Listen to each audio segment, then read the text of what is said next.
Hi, this is Ren, This is Casey. and this is All Walks of Film. I wanted to do a little podcast today, basically doing a little discussion about how I'm sick of there being a gender card. I know I've played the gender card a couple times on this podcast with, my vagina immunity and whatnot when it comes to criticizing this social justice feminist movement, but if we're talking about media, movies and film and whatnot, I'm fucking sick of it. There's like, of course, this real life thing where every teacher at school is going to be like, oh, well, you should do something about women directors or women characters or feminism in film because you're a woman. That must interest you, right? Like, no, not really. It's not my wheelhouse. But, even outside of that, there is this thing where female characters are always going to be judged differently just because they're female. And I don't mean in a way of like on one end of the spectrum, you've got the not even Zack Snyder, you've got the female in a superhero movie syndrome where they're just pretty and they suck. But usually it's on the other end where no matter what you do with them, there's always going to be some criticism because, oh, we had a female character and you did this to her, or she did this, or she was written that way, instead of just like, she's a person, she's just a character. Because I've seen it played both ways, but like especially in Jurassic World, there was so much scrutiny because she was a woman, so she must be like this perfect thing. Like there's this thing of like female characters must be perfect, or else, oh, well, you're just being fucked towards women. And I don't even mean like in a social justice warrior sort of way. I hear this like all the time from people who aren't involved in any sort of social movements. It's just like, oh, well, females should be like particularly cared about because, there's such a lack of female representation in Hollywood or in movies or TV shows, which I think we're kind of past that at this point, right? Like, Yeah. We had the whole strong female protagonist movement and revolt in the early 2000s, and I think we should be at a point where we can say, like, there are weak female archetypes the exact same way that there are weak male archetypes. It goes both ways. Yeah, I mean, I think that one of the reasons why women are held under a certain scrutiny, especially now, is that there seems to be this goal to right the past wrongs, which means that not only are people trying to change what women are viewed as today, but they're trying to retroactively change films and film culture of the past. Right, and I think there's no point in that. Like, the past is the past. What's done is done. Mm. You should know history because those who don't know history are doomed to repeat it. But you can't just be like, oh, well, let's just fix everything. I mean, you especially see that in a lot of period pieces that take modern social justice liberties with it in ways that don't fit certain time periods in particular cases, but that's like a whole different subject matter anyways. But I simultaneously, like, I want us to get to a point where a character's just a character and that's it. Mm-hmm. But at the same time, that's not to say that, oh, well, I wish that all characters were written the same. Because there's a lot of cases where a character's gender is an important part of the story, or gender casting is important. There are cases where you could flip it and it doesn't change the character, and it's good to have that sometimes. But I was thinking about it today, like Ex Machina. If you switched it to where the kid from Black Mirror and the robot were switched, so the robot was this handsome man, and this chick comes over and is like trying to test him, I think that would really change some dynamics in the movie because the movie, by the end of it, makes certain statements about humanity as a whole, not in any particular gendered context, which is great, but it manages to do that and also bring up certain female perspective into it, especially the part where she's changing her physical body, she's picking and choosing and saying this whole thing about how women perceive themselves through the lens of media and all this stuff. But I think it goes all the way around with the way that they cast that movie. If you made... I don't think that it would work, like, for example, if both of those characters were both male or both female, because the film is trying to say, like, some stuff about humanity as a whole, but also say some stuff about love and relationships, but also female on female relations, male on male relations. And I think when you're trying to do all these different things that you're trying to, like, put on a different plane, it's better in this particular case to go with the heteronormative romance, because just statistically that's the majority. That happens to be what we're used to seeing. And I don't think, but for example, I don't think that would apply in every case in every movie. You can have gay relationships and have it be totally normalized. I just think in this particular case, that was the smarter move. And I just think that's where we need to get to. You know, we need to overthrow the Bechdel test that doesn't work on a case-by-case basis. It works to identify a trend in film, sure, but there's a lot of people who are working and striving towards, you know, overthrowing that, and we're getting there, and it's getting better every year. Right, like so, if you had a movie about sailors on a sub, you're most likely not going to have females in that movie. Well, you're most likely not going to have two or more females who talk to each other about something other than a man for more than 60 seconds, mostly because they're surrounded by men. It might not even be like romantically, let's talk about men, but, you know, just because that's the situation. I just think we need to get up to a point where we're judging these archetypes on a case-by-case basis and not, oh, fuck the media because you're doing this, whatever, you know. It's not a conglomeration like that. No. Well, I mean, I think the issue that a lot of people see is they want to see themselves reflected in media. And media is not solely a reflection on the individuals watching the media. Sometimes it's a critique of, you know, a small group. Or sometimes it is trying to be more universal, but sometimes certain cultures and understandings are less universal than people who grow up in urban environments might think it is. You know, for instance, transgenderism or gender identity, you know, in any way, shape, or form. That's not as common as heteronormative identity in the world. That there's a reason why it's called a minority, because it is a minority statistically. You know, which is not to say that those stories can't be told, but like at the same time, that's something you can really fuck up like really easily. And why would you want to take that risk? You know, especially when you have like social justice warriors breathing down your neck saying that if you fuck this up, we're going to ruin you. And they're buying it, which is stupid, because like half the time, the people complaining about these things aren't even invested in the media that they're criticizing. Like video games is a prime example. Right. Name one instance where social justice warriors have complained about anything that actually made money. You know, I mean, they did block Dead or Alive 3. Or that was more of a media ploy as far as I'm concerned. I mean, the newest Dead or Alive game.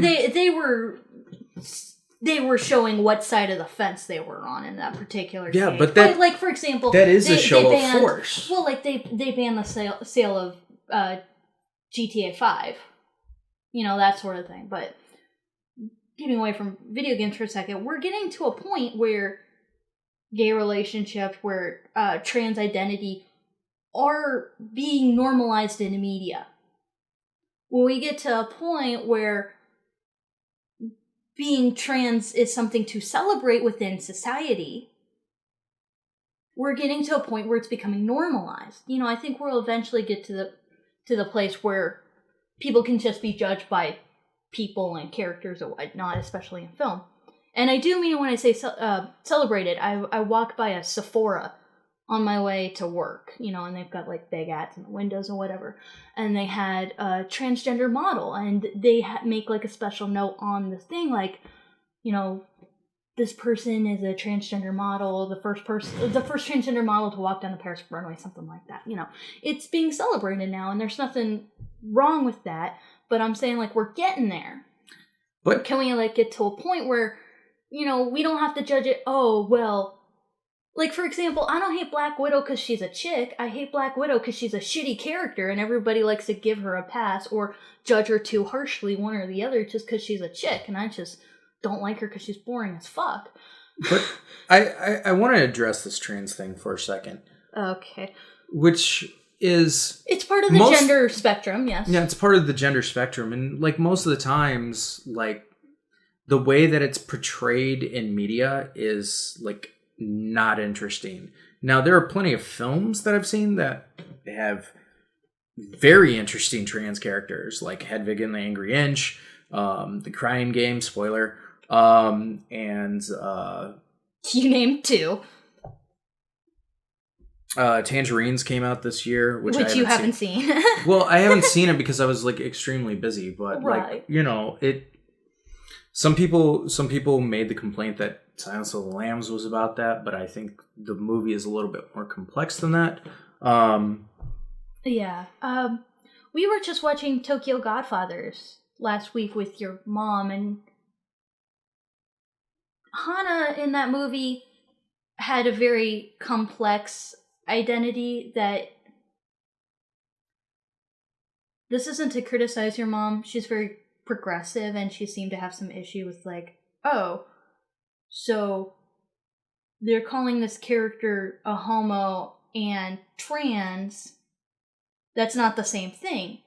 And I think she kind of misunderstood the point of that, because in Hana's perspective, she is a male who identifies as a female while being attracted to males. So that makes her a transgender homosexual in her mind, which I can understand that, but, things like that are really complicated.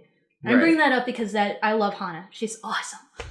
But, I mean, when it comes... She's my favorite in that movie. I love her. When it comes to trans, like, half the time you gotta ask them, because, like, it's kind of like feminism, too, where, not that trans is feminism or anything like that, but, it means different things to, like, different people. So, like, just because, like, you think you have, like, some idea of what, like, trans is, it might mean something different to the trans person that you're talking to.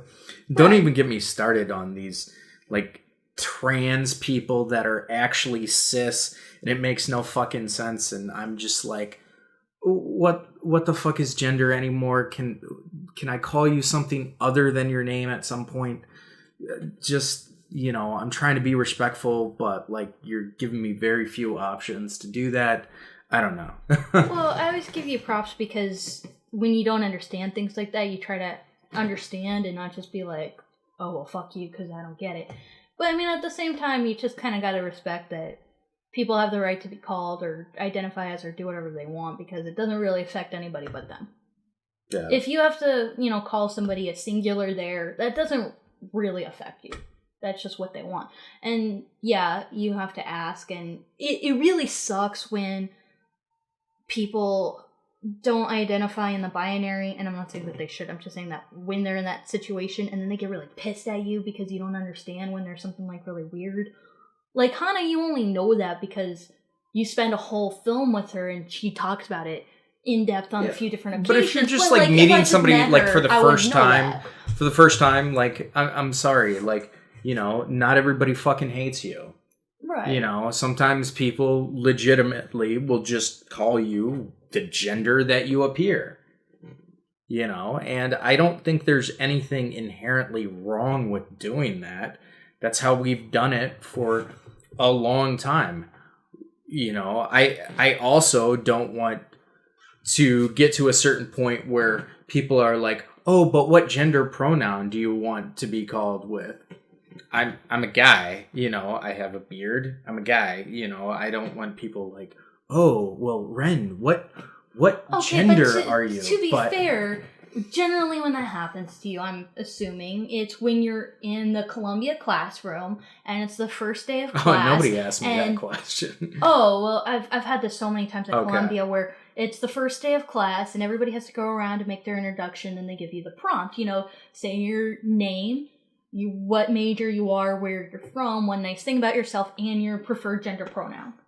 I never got that. Oh, really? I've gotten that 5 times now. Yeah. But, like, in a case like that, that's something that everybody does, They're not, like, singling you out. But, I mean, at the same time, there's nothing wrong with asking. Somebody asks you, what's your preferred gender pronoun? Do you say, I identify as he or as a man or whatever you want to say? Yeah, gender's... Moving on. Gender is such a complex thing right now because, like... Well, it all boils down to English language is stupid that way. I mean, we're not as bad as some, but we're not as neutral as others, just linguistically. Right. I mean, if you're Spanish, you're fucked. Yeah, because everything is gendered. But then, there are other languages, like especially Japanese, where the gender is not at play. In a lot of cases in Japanese language, like san, that's a respectful term that's gender neutral. It doesn't mean anything. It also is marital status neutral. Okay. Like in America, we have Ms. versus Mrs. It's a big deal if you mess that up. Well, Ms. is not married and Mrs. is married, but like you're not always able to check their finger and see before you say one or the other. And then, half the time women get pissed if you call them ma'am. Like, really? Oh my god, I just don't even do that. Anyways. Yeah. But even if you want to talk about, like, just trans, I personally hate the L word because I think they have shitty writing just in general for most of the characters. All the characters suck for most of the show. But, with the example of Max, who was a trans character, Max was one of the slightly better written characters because him being an asshole had a lot to do with the fact that he was undergoing transitioning. But when I say, like, God, fuck Max. Max is such an asshole. I don't really judge him because he's a trans character on the L word. I judge him because everybody's written like shit on the L word. All of them. Like, Pam Grier is the best one, and she's a straight chick, and she's written shitty too. She's just Pam Grier, so she's fabulous. Even when, she's in abusive relationships all the time. Doesn't know what the fuck is going on in her life. She's still charming and gorgeous, so whatever. I'm happy to see her. Anyways.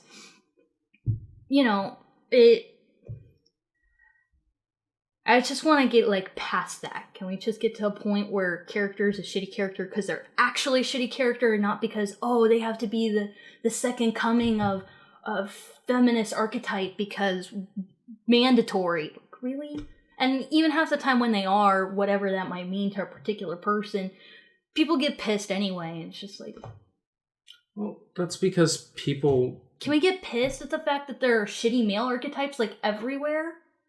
Oh, everywhere? yeah. And I mean, and really, the other thing, too, like I was saying, like, there are a lot of cases where giving a character or a story a gendered perspective makes the film stronger. And an example of that I've told you is Shame is one of the only movies I've seen.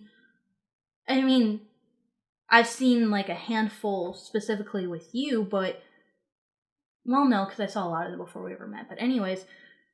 Shame is the first movie I watched where I was like, wow, is this what it's like to live as a man? Because as much as I've seen LGBTQIA plus media for forever, and I've seen films that are supposed to be about masculinity, and for forever and ever and ever and ever and ever, I've seen films and TV shows where the man is the main star or the person I identify with the most or whatever. I don't know what it means to live as a biological man. And I was watching Shame. Biological, like, cis, heterosexual man. Yeah. And I was watching Shame and I was like, wow, is this what it's like? This is not really what I would imagine. And I get that it's probably not a universal truth by any means. But there's nothing harmful about having that. That's a great thing. It's a great piece of artwork. And there's 100% nothing wrong with exploring masculinity or having a male protagonist, especially in a case where that's the point. There's nothing wrong with that. But the same way that there's nothing wrong with the film being from the perspective of a woman, because I tried to show you Mulan and you were prejudiced because you were like, oh, it's going to be another rah-rah women or whatever. And to be fair, it did come out during the era that was a big thing. But the whole thing. And I had seen it before, and that's kind of what I felt with the movie. I did enjoy it, but I did feel that, and I still feel that Disney is on this trend of appealing to the masses, which they always do. But you judged Mulan as a character based on that trend, rather than her in her own singularity in the film. And that's how I watched it first. Right, at first. No, that's how I watched it at first. And then I let it marinate in my mind for, how many years it's been since, almost 20 years since. Mm-hmm. And, I had seen bits and pieces and stuff of the movie. And I remembered the movie pretty well. And then when I watched it again, I still kind of felt the same way. Like, I personally thought that, while I did enjoy the theme of the movie, I did enjoy the narrative of the movie, I did feel that the movie could have played a little bit more to her gender identity, to that struggle. Well, the film could have done a lot more in basically every area. Yeah. Like, really, every element of that film was underplayed. Right, and that's my biggest problem with the movie. Like, and... her relationship with her family, her gender identity, the art style, the pacing. The comedy was the only thing that wasn't underplayed, and that really needed to be cut back, because the serious moments were fantastic, but they're so few and far between. And I think you kind of discredit... I mean, just because they're shorter, I think you do discredit a lot of the moments that are very heavily centered on her gender identity. And not even her gender identity, but just her identity in general. I think it's partly because it came out the same year Prince of Egypt did. And like... Right, blah, blah, blah. Yes, well, you have two narratives, and one is dramatically... Yes, but they're not related by anything other than year and animation. That's it. They're not related by anything else. But I saw Mulan as rushing things, and I've never... And I've noticed this... Which is what Disney was doing at the time. And I've noticed this with Disney films, like now... now and ever since... This is getting really super off topic. Okay. Oh god, The Emperor's New Groove sucks. Yes, rain down the hate. That movie blows. I don't care for it. But my point is okay, well, you judged her based on that trend, and you still think she falls into that trend. I don't at all, and it's not because, she dresses up as a man. She never really identifies as a man at any point. I mean, there's a big difference there. She's playing... I mean, she's not playing dress up, but she's in disguise. And that is a layer to her already, her already struggle with her own identity. That was outside of gender. She just doesn't really fit in anywhere. She doesn't fit in with the women. She doesn't fit in with the men. She doesn't like who she is. She's kind of a shitty character at first. She can't do anything well. And she just doesn't know what to do with herself. And through this mission, where she happens to dress up like a man because that's the circumstance, she works herself to becoming a better person, to being physically stronger, to being braver and more courageous, and all these other things that she's aspiring to.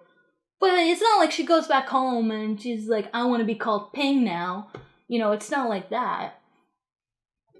So I really disagree with you when you're like, she's just one of these rah-rah. I think Ariel, more than anybody else, is one of these like rah-rah strong female characters. I never thought Ariel was a rah-rah strong female character. Oh, that's what everybody loves about her, is like, she's so independent and she blows off her dad and whatever. I'm like, she's a dum-dum.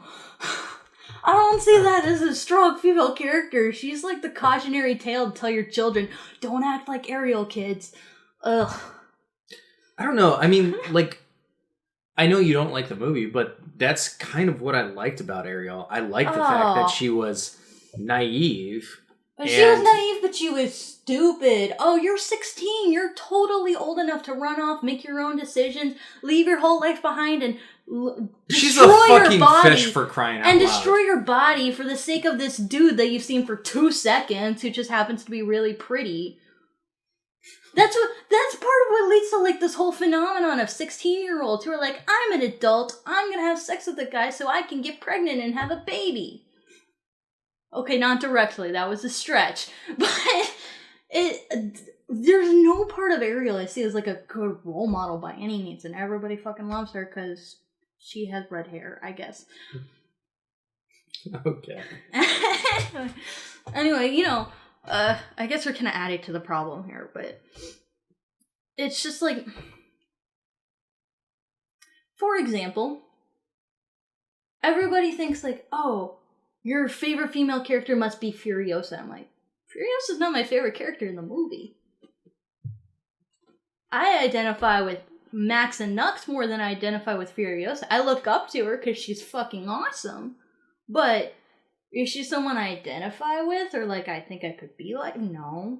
Well, and I think that's not going to change just because she's a chick, even if she's a really androgynous chick.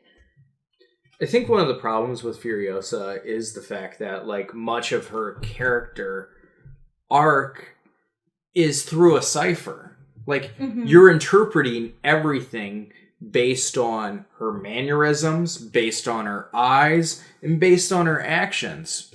You don't actually see what she's experienced or why she decided to turn left. But I mean, she's still a compelling character. I'm just saying that, unlike Max, which we've had 3 films to go with, and Nux, who I disagree because very well developed in the film. Compared to Furiosa. Well, he actually had a second where he gave a little expositional speech, and Furiosa's expositional speech is a lot more mysterious. But you also is a lot get more straightforward. But you also get at the very beginning of the movie where Nux is, pretty much catatonic, and then he's like trying to go out to the Fury Road. And then he has the argument with Slit, and then he finally gets the wheel, straps Max on, and that's not the end of his story. Like, he has several arcs throughout the movie that eventually lead him to the character that he is. In fact, I would say, in the entire movie, Nux is actually the best developed character. He's somebody you see his entire character arc. Furiosa's character arc begins before the movie and ends after the movie. And you are with her on her mission. And unfortunately, we're not going to get either one because Charlize Theron said out. Right, and also because that's still something that's left to mystery in the comics and the art book. But at the same time, it's part of their characters. They each get a chance to come forward and tell their story. Nux chooses to open up and be forthright and honest and say everything that's on his mind. Furiosa chooses to basically talk in these intangible things, in what she's feeling, not, oh, well, this happened to me this time, and then this is what my life was like, and this is what I'm struggling with now, and I'm going to say it in these clear, concise terms. That says a lot about who she is as a character and as a person. She's somebody that, if you sat around with her and you hung out with her and you were, like, by her side for years and years, like one of my favorite side characters, he's not really named, but the guy at the beginning with, who's like, oh, these are the new orders. I don't know why, we're just doing it. That guy. He's been by her side for forever.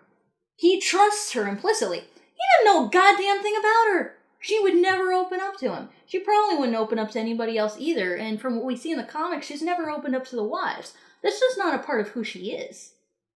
Which is part of the reason why I personally do not identify with her very much, is because I don't identify with that. Well, her character is essentially... I'm like Nux, where I'm just going to spill my guts out to whoever's listening. Obviously. Podcast being here. Yeah. But yeah, her character is essentially very similar to Max from the Road Warrior. Well, I also disagree with you when you're like, oh, we've had 3 movies to hang out with Max. Regardless of what you think about Max's origins, this is very clearly not the same character. Even if it is technically supposed to be the same guy, something's happened to him to completely break who he is. And he's somebody new now. Well, so we still only have, like, this one movie. Okay. And the comics. But, you know, Furiosa was... You know, she's... Even Mad Max is a case where they're judged on being women. You know, you have a cast where the major players are more than half women. Of all different ages, of all different looks. I mean, generally skinny because it's a wasteland, but other than that, generally different looks. You know, there are all sorts of different lifestyles, and yet you still have the people who are like, oh, well... The wives were too sexualized. When, you know, Miss Giddy is wearing literally the same thing they're wearing, and she doesn't look too hot. I mean, she looks awesome for an old lady covered in tattoos with a shotgun, but, you know, they're still judged because, oh, well, they're these pretty females that you hang out with, and, oh, look at them because they're so pretty. And, you know, on the other side, you have Furiosa of, like, oh, well, why'd you have to have this Miss Male character... you know, the action star can only be so, like, can only be really masculine and asexualized. When, you know, you have the Seed of Knowing, who's also a major action star in the movie, and she's a little old lady who likes to garden. Even when you offer all this variety, they're still judged on, oh, well, they're a chick, and why do you have to do it this way? When they coexist in the same area, even. It's to show, like, you can be whatever the fuck you want to be, no matter who you are, and it's fine. But also, to be fair, I will say that throughout the history of film, we empathize with women a lot quicker than we empathize with men. To give you an example, look at the movie Gravity. And the reason why I say Gravity is because, you know, you have one woman who, you know, is the film, essentially. Yeah, she carries the whole film. She carries the whole film. And if a guy was in the exact same position, doing the exact same things, acting in the exact same way, most people would probably, you know, go like, oh, this guy's a pussy, you know, or, you know, blah, blah, blah.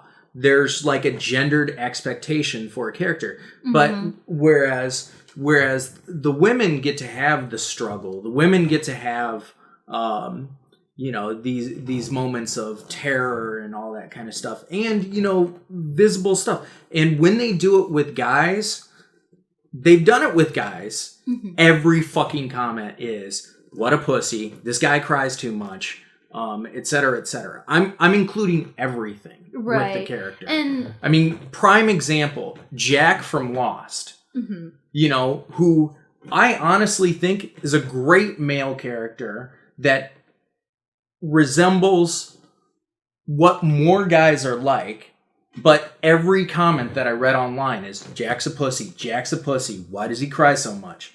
You know, and I was like, because he's a fucking human being. Also, the example I really, really love is on Downton Abbey, where the main guy, he cries a few times. He's got the entire estate. He basically has the entire town occasionally, their entire well-being on his shoulders, and he has to be stoic and make the right choices, and he usually doesn't. No. He usually kind of fucks it up, and he has to go to his wife, and he cries. There's only one guy who's allowed to cry, and that's Michael Fassbender. Well, because... according to everybody else. Because he's Michael Fassbender. Like, what can he do that's wrong? He's perfect. Right. You know? If there was ever a human being made in God's image as portrayed in the Bible, it would be fucking Michael Fassbender, for God's sake. Anyway, that's actually part of the reason why I really want us to get past this phase of, like, judging a character based on their genders. We tend to have this higher expectation of females, but we turn around and we do the same fucking thing with men. You know, Lady Gaga came out and said, oh, the entertainment business, it's such a boys' club. And behind the scenes, that seems pretty true from what I know. But if you're talking about entertainers, if you're talking about actors, and you're talking about singers and musicians and all the like, You could get away with being untalented if you look good enough. You're never going to get anywhere if you don't look good enough. It applies to men and women. There are so many characters who are male who have to be the strong, stoic male, or who have to be the goofy guy, or who have to be the fuck up. You know, they all fit into these neat archetypes the same way that women fit into these neat archetypes as, you know, the sexy babe with a ray blaster, or the androgynous chick who is supposed to be like this feminist icon, or who's supposed to be the kind supporting woman. And there's nothing wrong with having any of those archetypes. But if you're going to criticize females for being in those archetypes, we should also be criticizing males for fitting in these neat little boxes when they could be so much more. Yeah, I mean, but at the same time, like, one of the things that I was like, okay, well, we now have our equality and people can shut the fuck up is Twilight.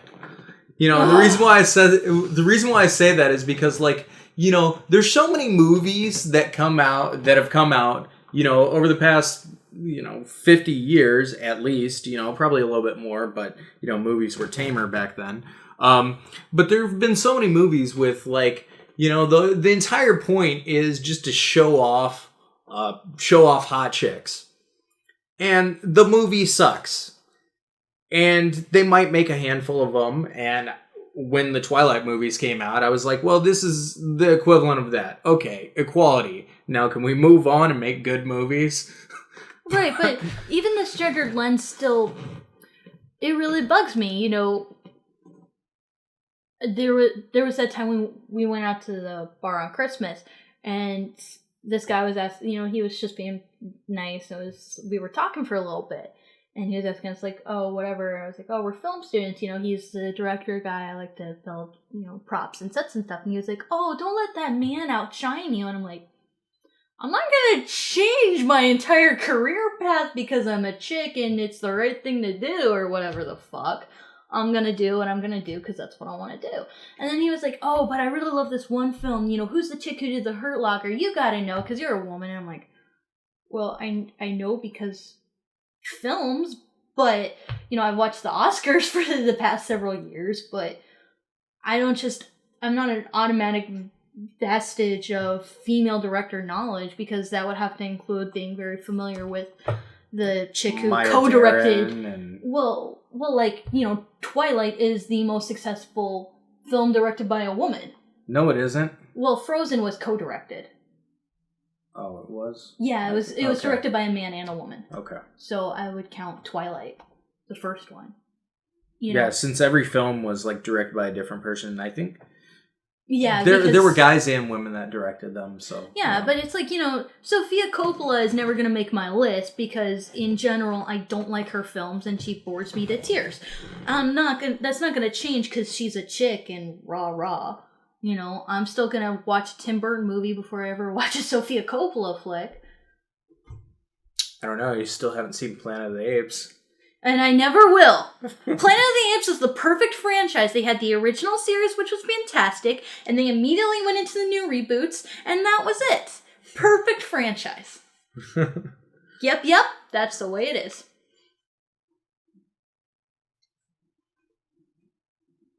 So yeah, I don't know, what do you think about me, like, just sitting here and unloading all that on you? I think it's fair. I think that there are many interesting roles that women have yet to be.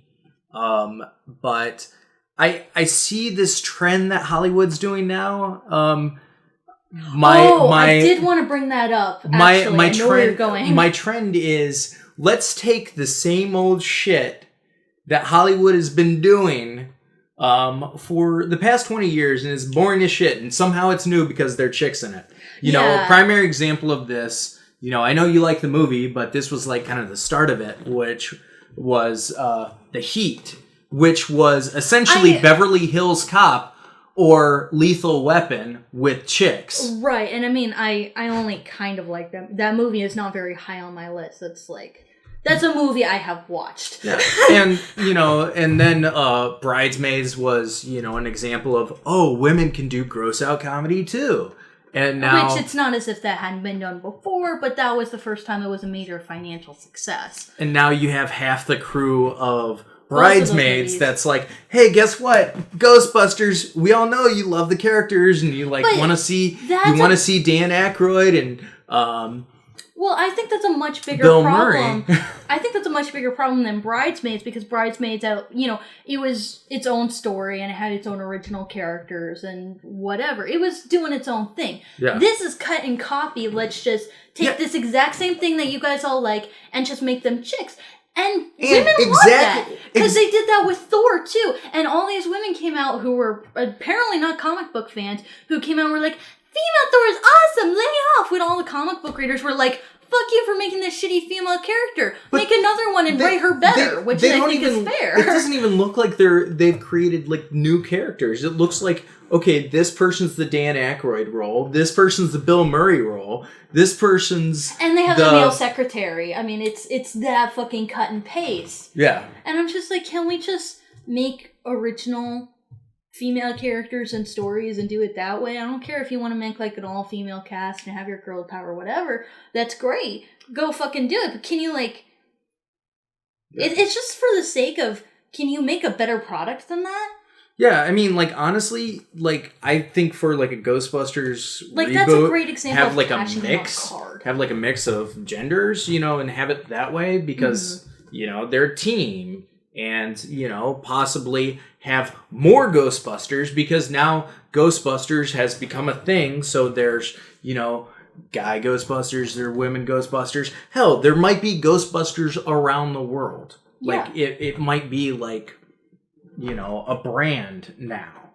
That would be a lot more interesting because then they wouldn't be cashing in on this gendered card for the sake of doing it. But that would fit into the film universe, right? It would fit into the film universe, but it's also a better film.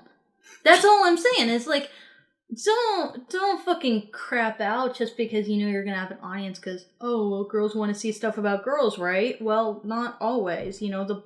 I will never fucking watch The Bling Ring again just because that's supposed to appeal to me, right? I still think it's hilarious that you think the Rebel Wilson movie is going to make more money than Deadpool.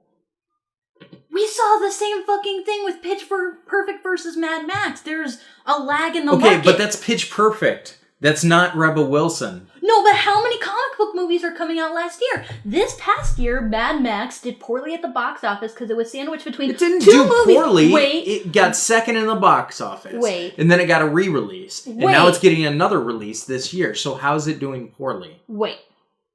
It did not do as well as Pitch Perfect because it was directly sandwiched between two movies that were basically in the same genre. It was sandwiched directly between Avengers 2 and Jurassic World, which were both, these fantasy, sci-fi, comic book, whatever, action films that, they were kind of in the same ballpark. How many fucking comic book movies are coming out next year? No. And how many people are not seeing any other films because, they're only seeing these comic book movies? And Deadpool is not part of the MCU, which will help because all the people who are like, fuck the MCU, I'm fucking done, will go see Deadpool. And but also, at the same time, there's no other How to Be Single coming out at the same time. Fuck the PG-13 rating that, everything has to be now. Like, Mad Max and Deadpool... Give me a little bit of hope that I might get some dirty R-rated movies I still think it's garbage that Mad Max has an R rating. It's fine. I don't particularly care, but at the same time, I'm like, why? The violence was not that extreme. There's almost no gross out to it at all. There's no swearing. Well, no English swearing. Oh, shit, yeah. They didn't say that with the way that they rated the R rating. They just said for some violence.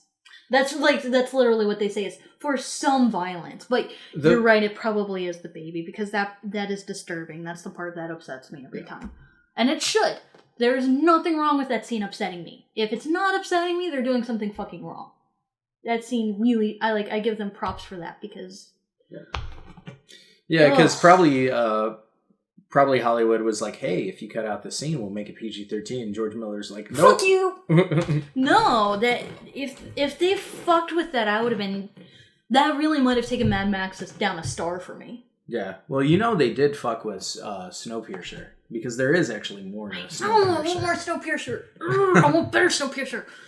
And I love fucking Snowpiercer, but I want more. Yeah. Apparently at the beginning it had. Oh, God, life sucks when you're a movie junkie because you just want the better version and the best version and more and more and more, and you can't always get it. And it's, God, sometimes, like, it really is a curse being a film junkie. Anyways, all this being said, blah, blah, blah, I bitched and moaned. I'm gonna throw it out there. My all-time favorite film female ever is Maria from Metropolis. And both versions. I love them both. And she's a character where you couldn't make her male, but if you did, I probably wouldn't have been that into her. But I fucking loved her. She was awesome. She was sexy and she was really weird and out there. And she was this great political figure. And I really identified with, not identified, but I really agreed and was leaning on her side with everything she was really preaching. And she was strong and she was ready to get physical and go out there and save all the kids and, do all this shit that even the dude wasn't doing. She's my favorite. I fucking love her. Yeah. My favorite film female is Ellen Burstyn in Requiem for a Dream. Oh, she kills me. Oh my God. I had to cry a little bit after seeing that because she wrecks me. Oh. Well, you know about bad for her. Oh. You know about emotional movies for me. They usually wind up on my list because they give me the feels. Oh, definitely. I mean, my 5th star on my personal 1 to 5 star rating, the 5th star is the feels. Like, a movie will be technically a perfect movie and make it 4 stars if it doesn't give me the feel. And a movie that isn't technically as good will get a 5 star from me if it gives me the feels. I mean, it won't be a 5-star movie if it gives me the feels and it's shitty. I don't know how often that happens, but I'm sure if I thought about it for a little bit, I could come up with something. Probably Mulan. That movie really does kind of suck looking at it as an adult, but I really like Mulan as a character, and it's got a handful of really good moments, but... Yeah, it just feels like a rushed production. I mean, it was. Like, that was when Disney was really clamoring to stay on top. Like, yeah. They were kind of on top of the world, but they were struggling to stay there. Yeah, like, and to give you an example, other than the spectacular scene that was assisted by computers, which was the army scene where, she shoots the rocket. Other than that, and a couple moments at the end, like, as far as, like, animation quality, like, for Disney, it's a dip. I keep having to point this out to you, though. One of the most artistic moments in that movie is where they switch from the song A Girl Worth Fighting For to the devastation of this village that's been just completely demolished by the Huns, where they go from this very, like, pretty look to, like, there's this line in the snow where you go from blue to directly red and black. And it becomes very gorgeous, and, they look over this field full of dead bodies, for God's sake. I mean, that whole scene was fantastic. But that was one of maybe 5 fantastic scenes in a whole film. I still say that given the year that it comes out, the greatness of Prince of Egypt just makes it pale in comparison. Yes, but they don't need to be compared. Unless, like, you're talking about ranking them side by side, but you don't have to do that. But you can talk about Mulan in a vacuum. It does not have to always be compared to Prince of Egypt, which obviously, like, there's no comparison. It's a much more amazing film, of course. That does break the Bechdel test. Or it proves the Bechdel test. I don't know which one you're striving for. Fuck the Bechdel test. Like, no, I'm sorry. It really is. I'm fucking tired of the Bechdel test. 2 fucking women talk to each other. Fucking Michael Bay's perfect example for you. Every fucking Michael Bay movie passes the Bechdel test. Think about that for a second. Transformers? Yeah. Transformers passes the Bechdel test. So there you go. It does? Yeah. Frances McDormand. Did you forget? I did. Yeah. I try to block out seeing particular people in those films. I try to pretend it doesn't happen. Also, Shia LaBeouf's parents talk to No, can we not talk about Transformers, please? Like, can we just not? But here I'm saying, yeah, the Bechdel test is bullshit because Tree of Life fails and fucking Michael Bay movies succeed. So. And Michael Bay does like to objectify his women. Let's not skirt around that particular issue. Yeah, if you want to talk about a director that, like, actually... But even great directors can't fucking do it. Christopher Nolan can't even fucking make good women. Yeah, but you got James Cameron, who's fucking known for it. No, James Cameron is fantastic, but I'm talking about, like, Christopher Nolan, for all of his amazing writing abilities, is bullshit when it comes to writing women. Yeah, I won't argue with you there. I think the best written woman that he has in his entire filmography is Carrie-Anne Moss in Memento. So. I don't know, I'm just thinking about fucking Interstellar with, but the power of, oh my god. What? Oh my god. What woman who's intelligent enough to become an astronaut fucking thinks that way? Just, Anyways, we've definitely devolved into other things. I think I've said my piece. Yeah, so let us know what you think, and let us know if you have any topics that you would like to hear us discuss. We're totally open to discussing those. Also, we do plan on doing a year-end thing, but I will tell you that it will be very limited. I really don't think we should. We didn't see enough this year. Okay. Yeah, so... it would basically just be a list of, here is what we saw this year. And, like, that would be our list. We can't definitively, even do a best of or a worst of. This was a hard year for both of us because we had a very rigorous... schedule. I mean, while I did see films in the theater, like, I didn't see as much films as I normally see in a year, so this is not a good year for me, as far as... I mean, last year we were missing out on a few things, but we saw enough films to have, to talk about 20 films at least, because we saw way more than 20 films that came out last year, but this year, no way. I do want to do a list of anticipated films, so films that we're waiting to see in 2015. 2015, 16? 2016. Yeah, I mean, I guess there's a lot to look forward to in 2016. I'm gonna fucking say it. I'm gonna watch Deadpool.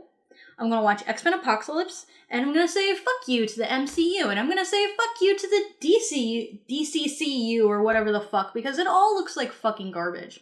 It really does. I'm disillusioned by the Marvel franchise, and I tried to stick with it for a while, and I'm not doing it anymore. I'm not giving them my money. And then I'm totally breaking my heart. I'm totally watching Captain America 3 because it looks good. It's not Civil War. Yes, the movie is called Civil War. Read the fucking comics. That is not Civil War. That is Captain America 3.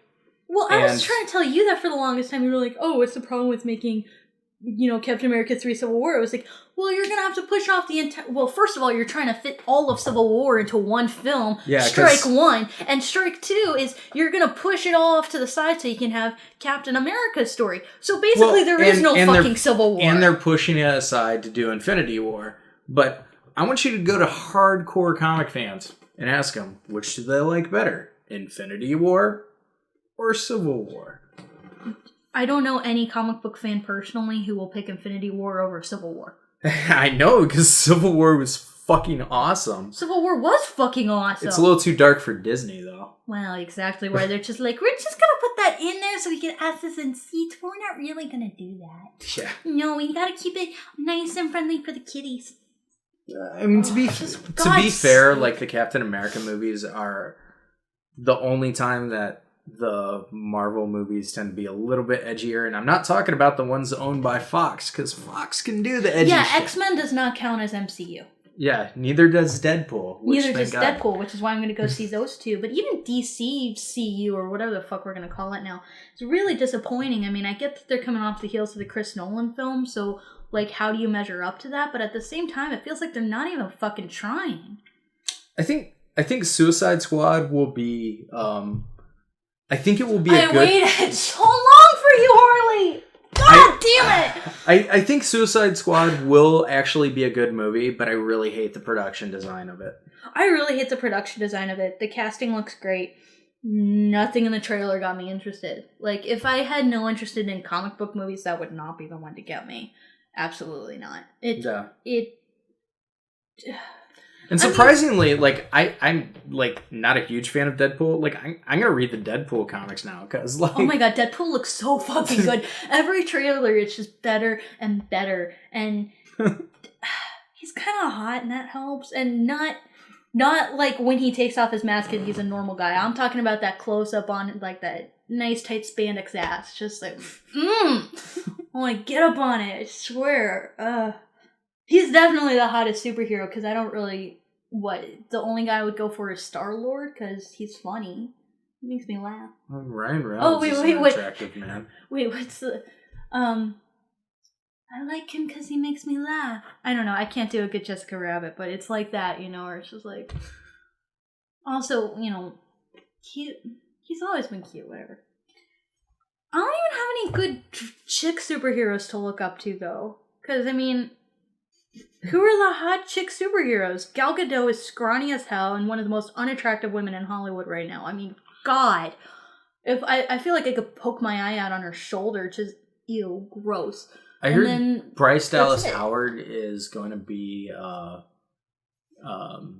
Captain Marvel. But I've been hearing, like, everybody's going to be fucking Captain Marvel. Yeah, everybody's going to be Captain Marvel, right? Like, it's, like, one day I hear it's Jessica Chastain, the next day I hear it's Bryce Dallas Howard, then I hear it's Ronda Rousey, then I hear it's like, you know, it's so... I don't even fucking know. It just sucks. I've been waiting so long for my Wonder Woman. I've been waiting so long for my Harley Quinn, and they both come out the same year, and they both are gonna fucking blow, even though I like Margot Robbie as Harley. I see that.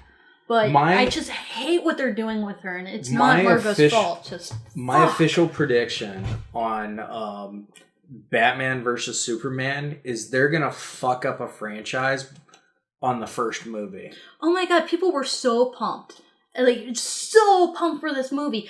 Every little tiny leak about the film was just all over the place. Raw, we can't wait. Raw, we can't wait. And then they came out with the trailer and it's like, okay, we're gonna hang with this. We're gonna come out with the trailer you. And it's like... And then they came out with the second trailer and people are like, fuck you guys! What are you doing to us? We're trying. Well, they came out with the second trailer, and it's like, what? This fucking Spider-Man 3 all over again. Too many fucking villains. You know, and you take the most interesting thing that everybody fucking wants to see the movie, which is Batman versus Superman. You call the movie that. The movie isn't going to be that. I mean, it should basically be like a mini Civil War, kind of. Yeah, I don't know.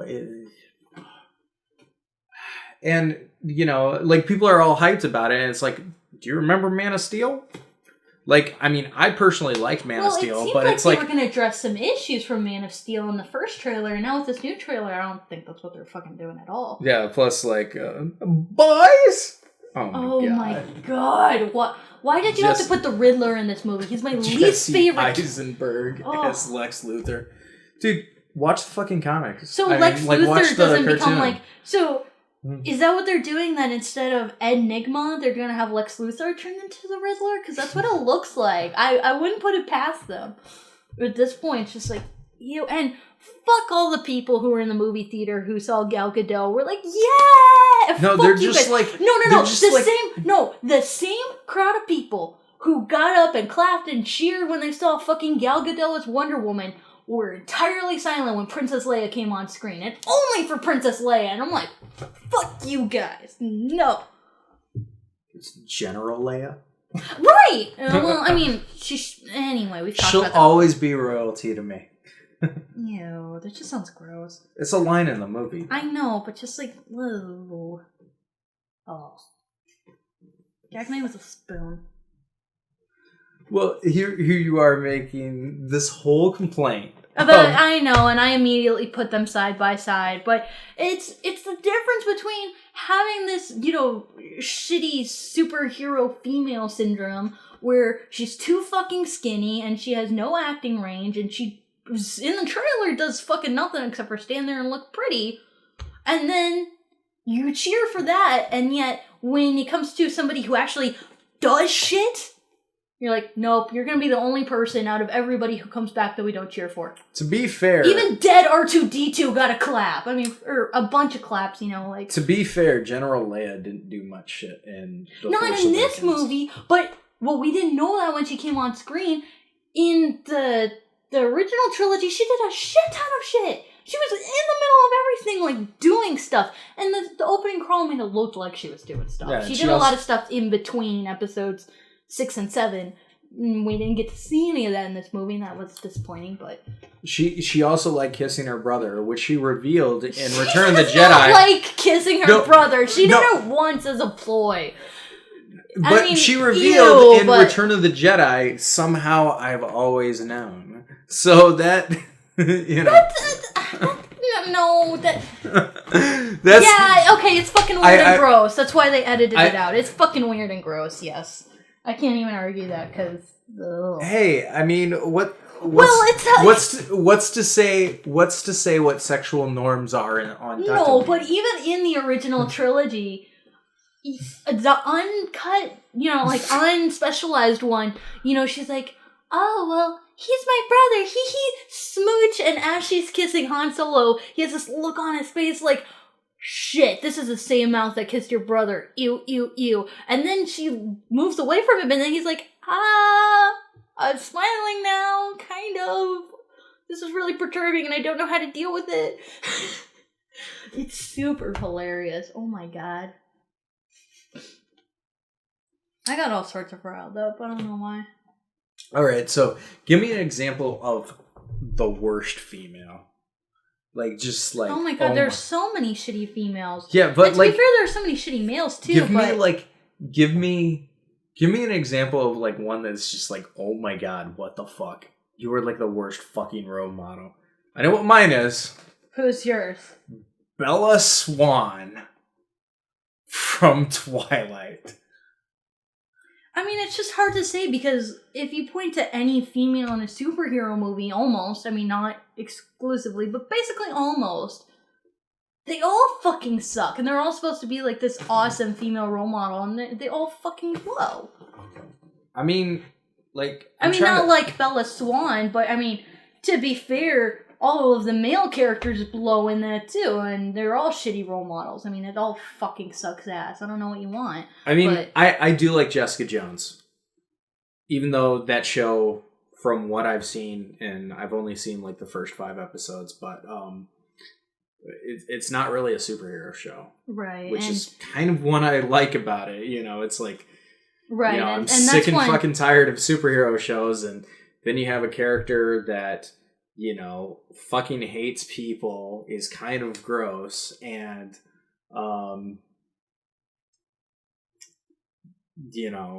is just trying to, get over a past trauma. Right, and that's a show you're watching and I'm not, and really it's because I'm sick of the film MCU, and I saw Daredevil and I didn't finish it, and... Daredevil's good! Daredevil's okay. Daredevil was crack for me. It was you got that Daredevil?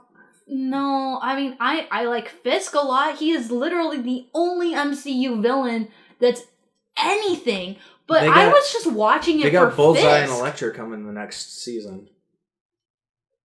I'm probably not going to watch it. I'm done with MCU. I'm not really that interested. I watched most of the first season of Daredevil, and I didn't get hooked on it because it's a procedural, and I'm tired of that.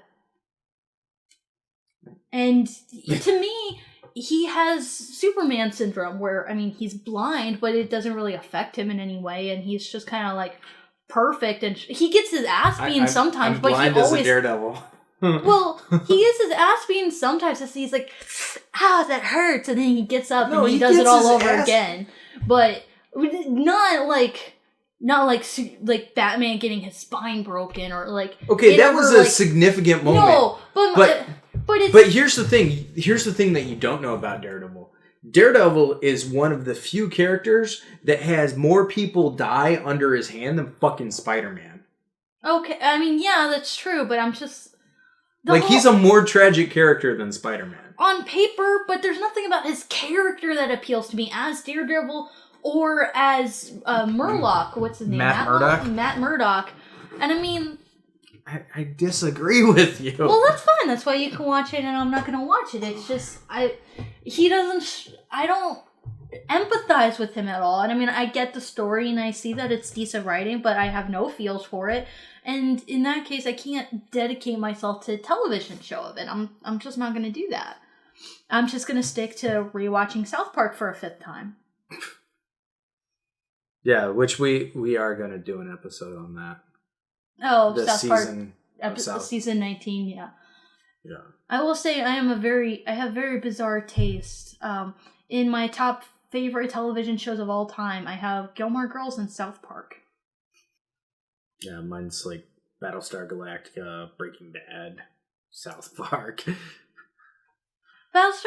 Breaking Bad is just not for me. Battlestar Galactica, I'm getting through. I just can't watch it during the school year. And when that's I'm where like, you're wrong. No, I'm not wrong. It's just that show is too stressful for me to deal with when I'm trying to not die in real life.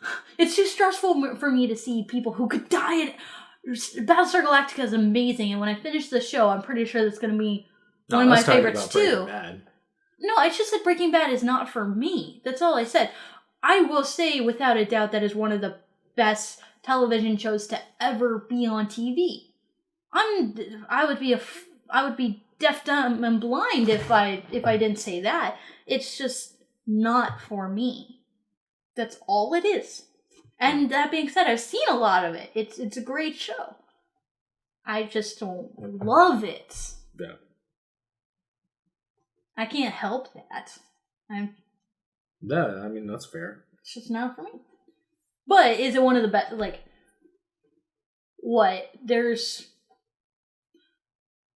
really the only thing out of all of television-dom that I could see possibly beating it out is The Wire.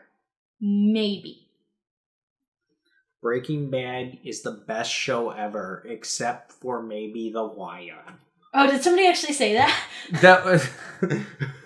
There was a Family Guy episode where Peter Griffin was being hypnotized by the TV. Oh, don't tell me that I agreed with Family Guy. Oh God, well, this is a dark day for me.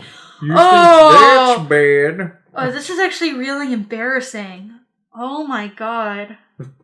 This is really embarrassing. Oh, I wish I didn't know that.